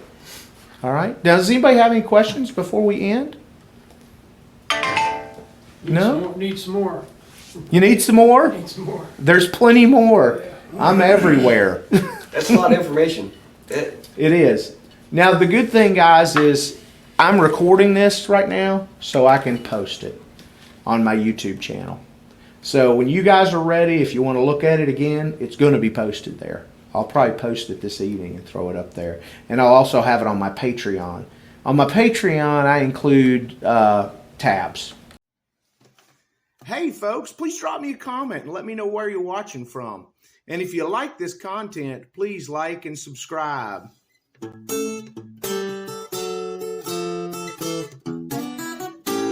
And hey, thanks for watching.